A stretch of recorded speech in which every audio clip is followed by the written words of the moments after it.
fighter planes based in England, operating in the skies of Western Europe against the German Air Force. This is the P-47, the Thunderbolt, a fast, tough, high-altitude fighter with a dive like its name and an 8-gun blast in its wings. Here is the Lightning, the P-38, master of the air in many theaters of war. The long range and concentrated firepower of this great fighter counted in Western Europe, too. The Mustang, the P-51, longest range fighter in the world. Speed, fast climb, quick dive, tight turn. A fighter pilot's dream. Into these three great fighters, America poured its genius, its millions of man-hours of labor, its faith in victory against the Luftwaffe. And in their single cockpits, it placed its carefully chosen sons, trained to a fighting edge, trained as never before. Here is their report, catch as catch could by their own gun cameras in the instant of action, and delivered in return for your toil and your treasure and your high hopes.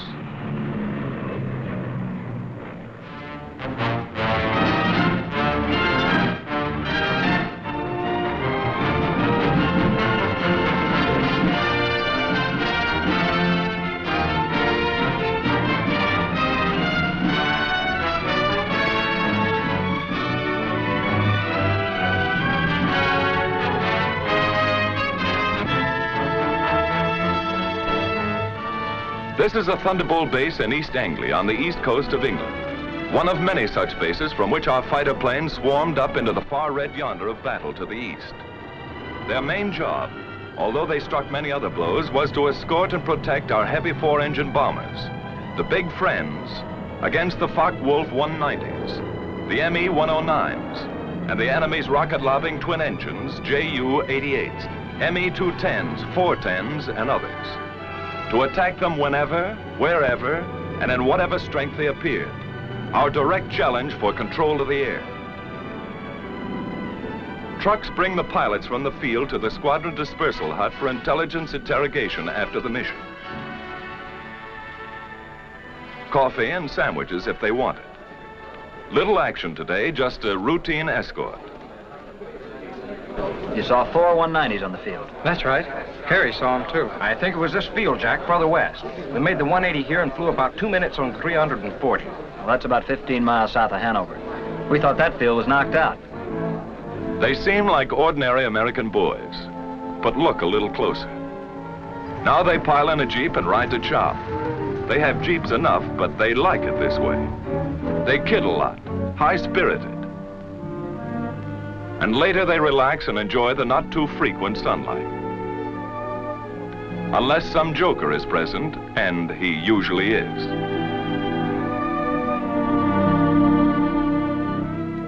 They keep pretty fit, ready to stand anything up to 7 hours in a single seater in substratosphere, alert every second. And they keep their eye in. This fellow has 22 destroyed. Well, he may have if he keeps at it. And they won't be clay pigeons.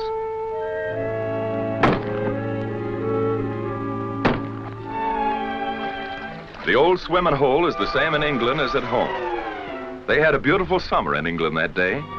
Little aquatic practice won't hurt either. They may have to make a high dive with chute and become a channel swimmer almost any time. Of course, it gives their airborne pals a fine chance to practice low flying a bit.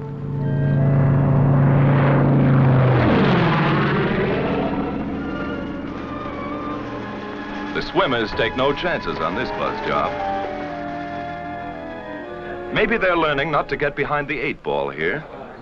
Put the 6 in the corner. Getting in shape for Wimbledon in a small way. Good shot. Keep your eye on the little white ball, Eddie. Keeping up with their crooning, naturally. May need that in the good old by and by. Everybody's favorite newspaper in this town. What goes on in New Guinea, China, and Luzon? What's happening at home? Best of all is their comradeship. Fellows who are trusting one another with their lives in this teamwork war learn to be friends. Somewhere else in England, and another day, from deep sweeps into enemy territory, a weather reconnaissance plane flies in. Its reports are cross-checked with many others, writing the destiny of today or tomorrow in atmospheric pressure lines. Fair in this theater means not impossible, and weather is almost enemy number one. At 8th Air Force, General Doolittle discusses fighter protection. The 8th Fighter Command will give fighter cover to targets and back from the targets. It's desirable that we peel off as many fighters as possible to come down east of the Ruhr and strafe ground targets. How many do you want to peel off? Well, General, we're spreading over a pretty wide area there. I'd recommend very seriously that we hold all strafing to a minimum. All right. Go ahead and send that over to the 8th Fighter Command. Yes, sir.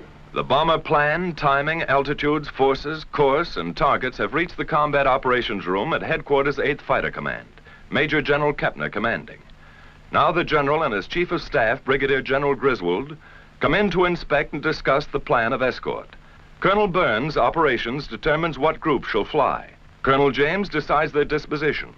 Colonel Callahan, intelligence, estimates where and when the enemy will intercept. It's an intricate scientific plan, based upon information from many sources, and upon the route and location of the target. Then a field order goes out to the fighter wings, and through them to the fighter groups and squadrons which they control. This command supports 1st and 2nd Bomber Forces. 62nd Group P-47s will escort heavy bombers over enemy coast through target to limit of endurance. All observations will be reported over RT. The field order is received at the fighter base by the duty officer in group operations. He checks the field order for the group rendezvous time with the bombers. He calls maintenance, armament, and others. And in the still dark hours of the morning, a squadron intelligence officer shakes the pilots out of their deep sleep. Briefing at 6:30.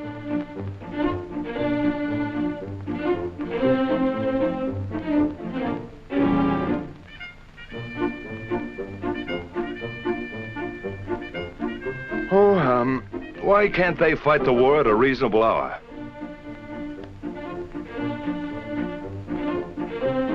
Wake up over there if you want any breakfast. There's a show on. Crews, meantime, are warming and priming the aircraft. The crews are a vital part of this show. Tune their kites to fighting pitch. Going places as always, long-range wing tanks are fitted.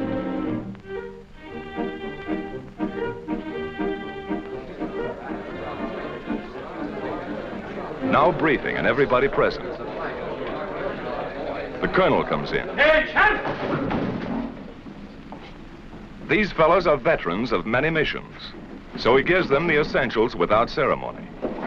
Okay, boys, today we're going to escort 10 boxes of bombers, 36 ships to each wing. We're on the front end of the 1st Task Force, picking them up in the Mannheim area, around the target, about 20 miles east of Mannheim, at which time we will proceed up to the aerodromes north of Frankfurt, where we will strafe. Now today, I want to use the same system we used the other day. That is, dividing the field up into sections, one squadron only on the field at one time. When the ammunition is expended from that squadron, you'll move up and let the other top cover squadron come down and strafe. Okay, boys, we'll start engines at 8:50, take off 8:58 to 9:06, rendezvous with the big friends 11:04, escort until 11:24, strafe until 12:16. The pilots make notes on the back or palm of their left hands. No chance of losing that little memo in a moment of excitement, or not much chance. Okay, any more questions? Intelligence? Intelligence takes over. Gentlemen, you may expect considerable enemy opposition today. The Germans have brought in some 100 single-engine fighters, chiefly 109s, some 190s, to stop the American drive across the Rhine. Watch your flank at the Rhine River, at Mannheim, and particularly in the Frankfurt area. Now, after we break escort, There are 4 aerodromes which we marked in red pins. You're free to strafe those aerodromes, but watch out for the flag. There are probably about 30 guns on each airfield. Send a flight down to silence the guns before you attempt to hit the planes on the field. Then time check. A minute is a long time for an air fighter. In 10 seconds, the time will be exactly 0658. Good luck, man.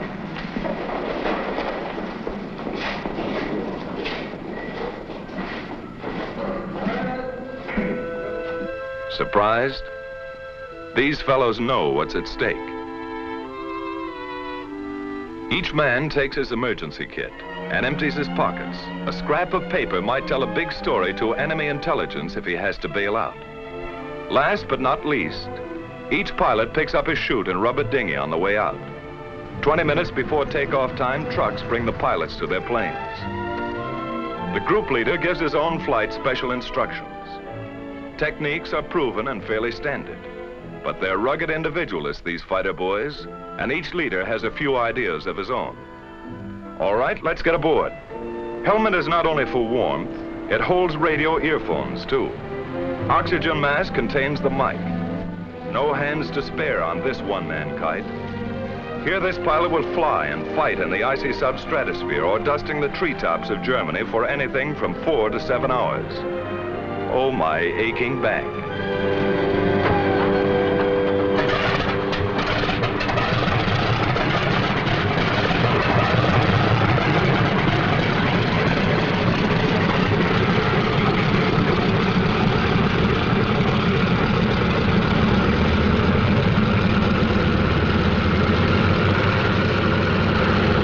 All clear? Let's go. Take off by 2s on the quarter minute.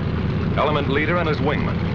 Expert takeoffs and landings are a point of pride with every squadron.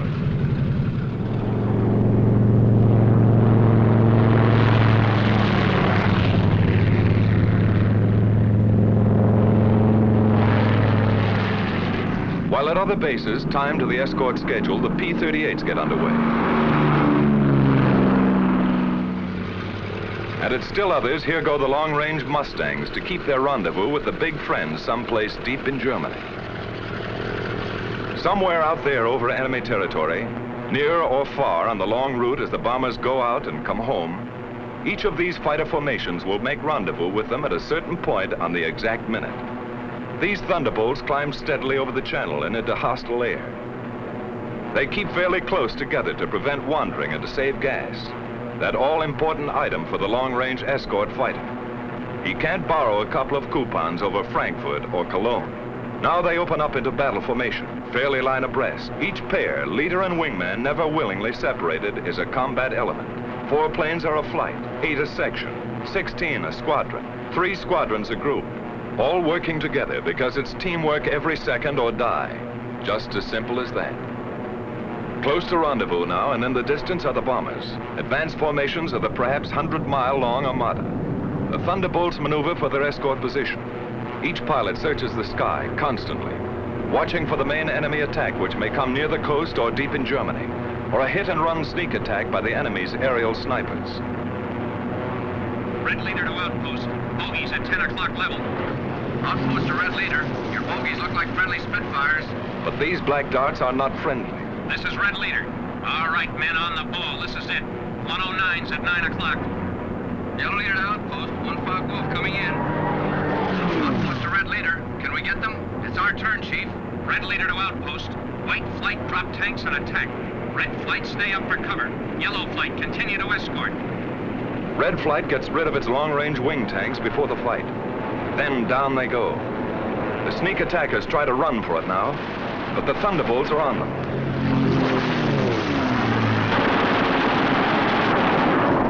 With the touch of the finger on the stick, a camera and 8 machine guns are put into action. Small cameras set on the wings make the record. Poor pictures due to gun vibration. But you see it when it happened, as the pilot saw it.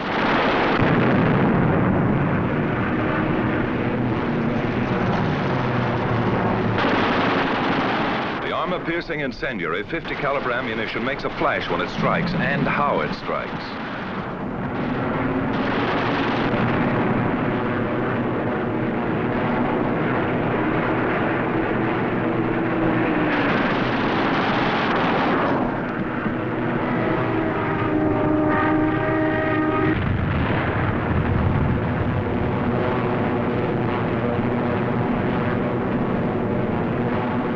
Bombers, ready with their own guns for anything that slips through, didn't need them this time. All over now, just a skirmish, part of the escort routine. The flight reforms and climbs to regain its position with the rest of the squadron. In the distance, coming in to relieve the Thunderbolts, is a group of Mustangs. This is Red Leader. Okay, men, it's time to break escort. Mustangs coming in at 8 o'clock. The Thunderbolts break escort. They head for home, watching for every possible strafing target on the way. The Mustangs, far in the distance, sweep the surrounding sky as they come in. Next to the belly or wing tank, which doubled the fighter range, the most important feature of long-range fighter escort was the relay system. Because of differences in bomber and fighter speeds and the need of much weaving, fighters used up their time and distance almost twice as fast as the bombers. Thus, the same group of fighters could remain with the bombers only 25 to 40 minutes out of a 6 or 8 hour mission, going and coming. And 1,000 fighters might be needed to keep anything from 40 to 100 on the job at all times. While the enemy could strike with 250 at any point he selected, our fighter groups had to relieve one another at rendezvous points all along the route, like this. Simple in diagram, but difficult in the limitless, often weather-blinded spaces of the enemy air.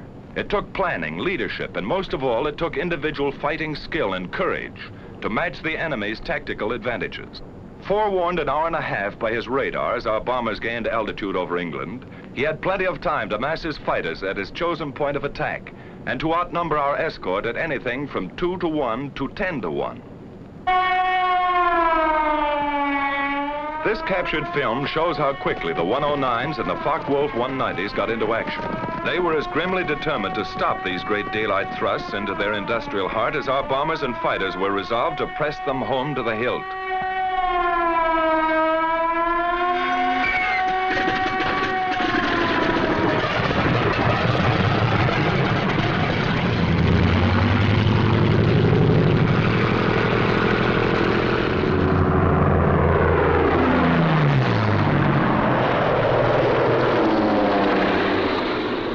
Germany now, weaving ahead, above, below, and all around the bombers like a screen of destroyers protecting the main fleet.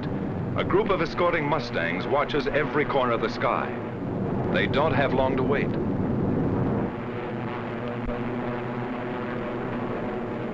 Ceaseless training plus battle experience has taught them to recognize the enemy almost by instinct. Where they are, how they act. First hostile aircraft is spotted. Blue Leader here. Watch it, fellows. 109 to 10 o'clock. The enemy fighters are massing for an attack on the bombers while our pilots watch every move of their very tactics. Yellow Leader to Blue Flight. Looks like they're trying to lead us away from the bombers. Green Leader here. You're right. Here comes another, 9 o'clock. Blue Leader here. Blue Flight drop tanks. Yellow and Green Flight stay up for cover. The Mustangs drop wing tanks and plunge into the fight.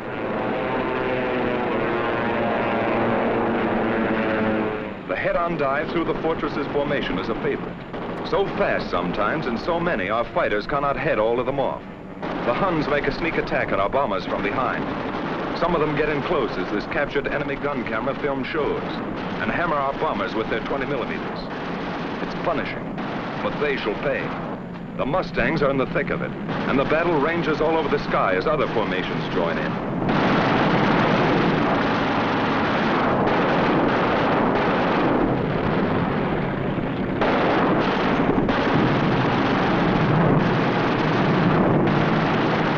Jerrys attack in waves and sometimes inflict great damage before they're driven off.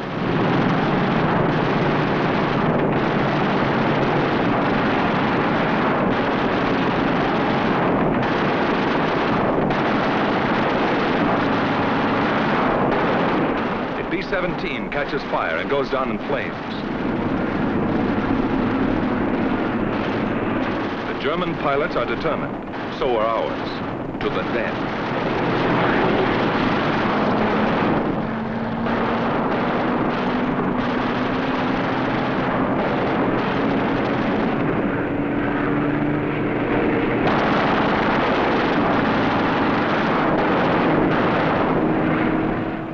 Tail shot off, but still going ahead.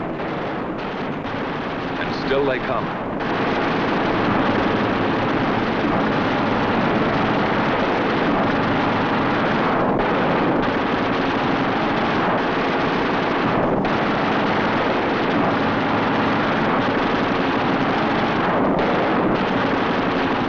We lose another, but they cannot stop us. Our fighters, often heavily outnumbered, engage the enemy all over the sky. And this battle is only one of many. Day after day, month after month, Mustang, Thunderbolt, Lightning against the ME-109s and the FW-190s. Our fighters attacked, attacked. 2 into 10, 6 into 50. They broke up the enemy's mass assaults. Then his shattered flights were pounced upon and destroyed individually. Our victory column soared at the rate of 4 to 1. Great and gallant days they were. Many new aces, many empty places. Victory, victory, death, victory, victory.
While our ever-increasing fleets of fortresses and liberators pressed relentlessly onto their targets, whenever attacked, they defended themselves with legendary gallantry and effectiveness. If a missed rendezvous or other misadventure, due usually to blinding weather, prevented fighter protection somewhere, they suffered heavy losses. But no American fighter ever failed them because of enemy odds, however great. Never was a mission turned back by enemy action. Our bomber and fighter losses, though strikingly less than the enemy's, were heavy. But the home front sent us more bombers and fighters, and more well-trained pilots, and our fleets grew mightier by the month. But the enemy first-line operational strength was maintained also. The great air battle of Europe was still undecided. In February 1944, there was a sudden change. Our fighters were ordered to range wider, even at some risk to the bombers, to seek the enemy instead of waiting for him, and above all, to follow him to his destruction. A gigantic fighter battle raged across the European skies with victories by our fighters alone of 60, 85, over 100 destroyed each day. The fight came down from almost invisible heights to the final decision, perhaps only a few feet above the ground. Enemy warplanes of every kind and in fantastic numbers were splashed all over the landscape of northwestern Germany and occupied Holland, Belgium, France.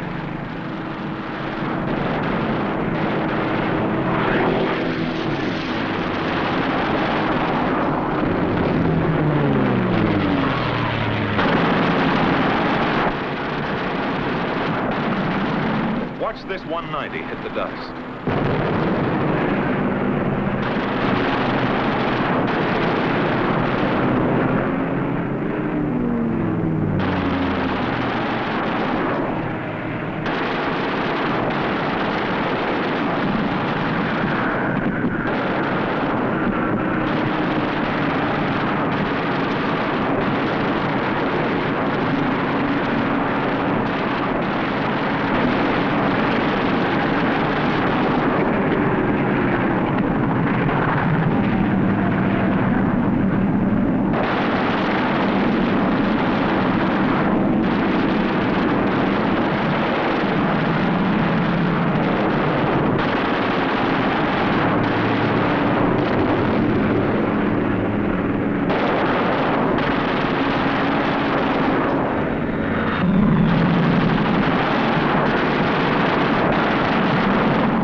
crucial battle.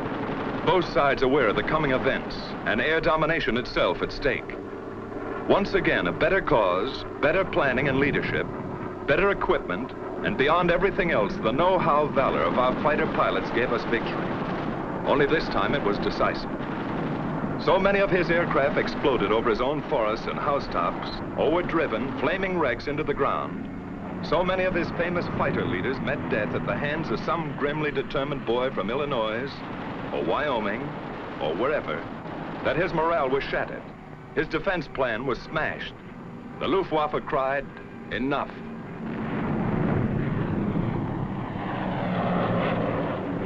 And the day arrived when a huge 8th Air Force bomber mission with full fighter escort was flown to Berlin and back in good weather without challenge by a single enemy fighter.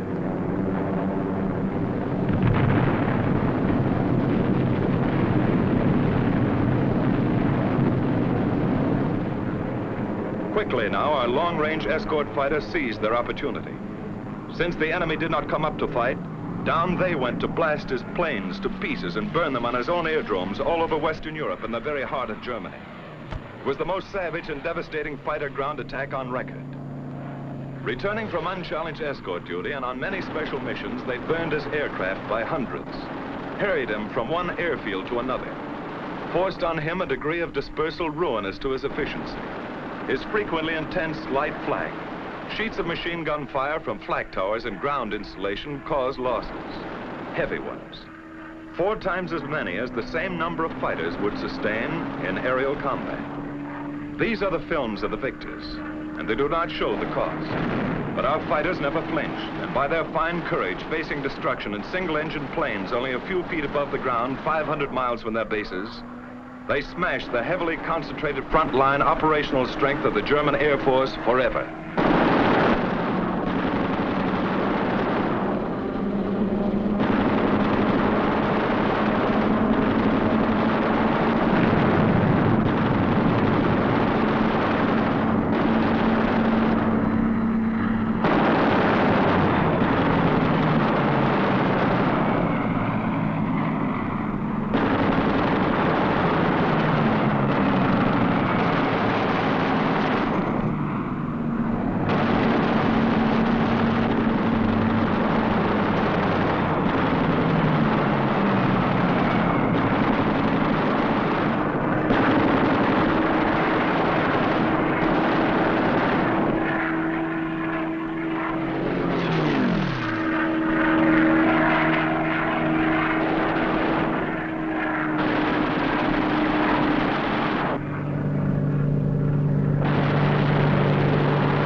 These jerry revetments could be attacked only through the front door.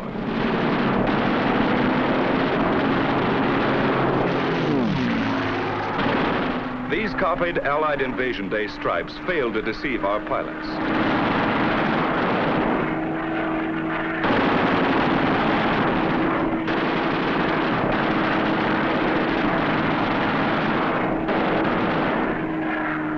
The enemy often dispersed his aircraft in the woods fringing his airdromes.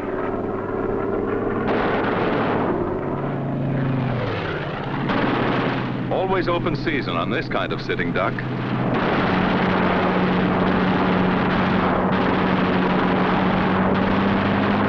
Watch this boy reef it around for another crack.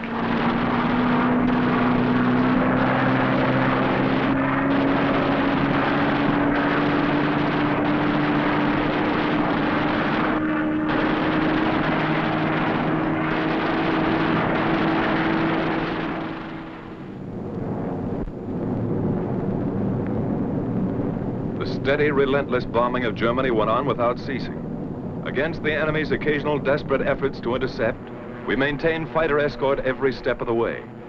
But the sky was ours, and another great opportunity was ours.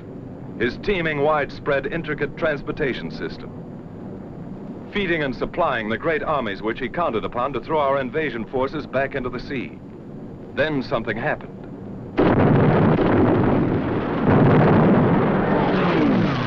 The enemy's roads and railroads were struck with a mighty force of air power. They were tense days, crucial days, and both sides knew it. Our fighters, freed by their bitterly won victory in the air, became a dominant factor on the ground. These thunderbolts are dive bombing. They strike home.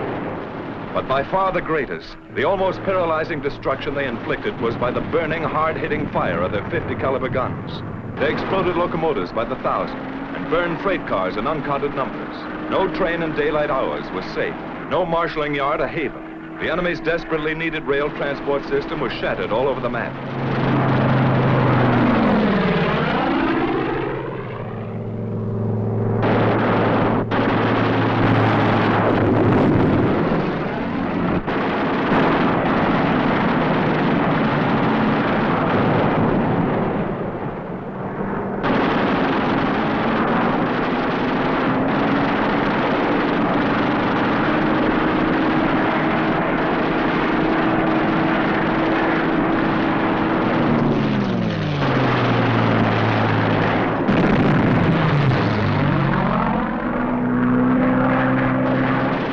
Tank goes up, one of many.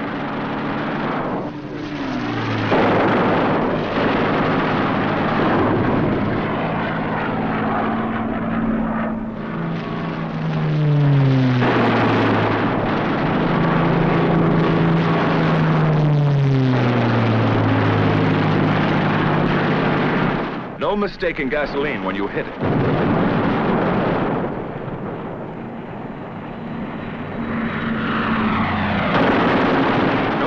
Too small, even a single railroad car.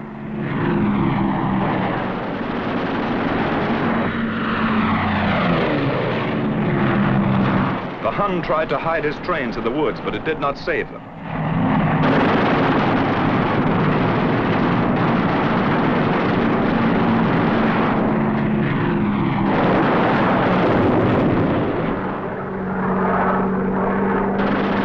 His diversion of traffic to slow-moving barges was no escape. The hail of our fighter fire swept the canals.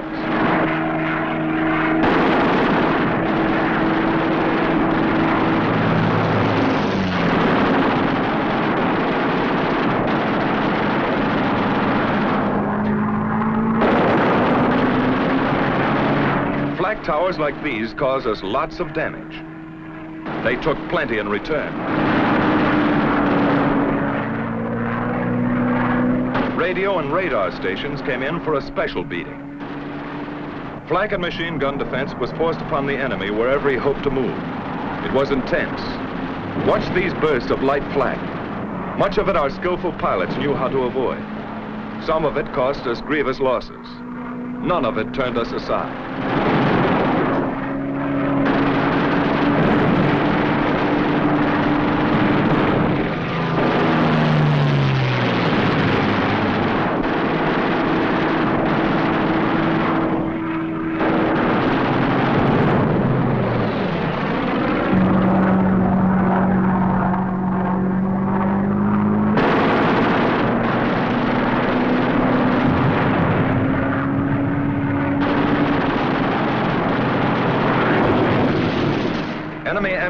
men tried to run the gauntlet in vain. Watch this staff car of a high German officer.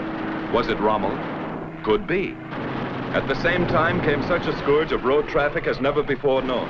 The enemy could move his convoys effectively only at night, was delayed and destroyed wherever he turned the wheel. What did this mean to the German armies in the West? How did it count on Invasion Day and the Battle of Normandy? Here is the picture of the enemy's transportation system as he was able to take it into the crucial test. Yes, this is the report our fighter pilots send back to you. The great armadas of our bombers sailing unhindered through the enemy air. Our gallant armies driving ahead without having to keep one eye cocked over their shoulders. Their gun emplacements unobserved.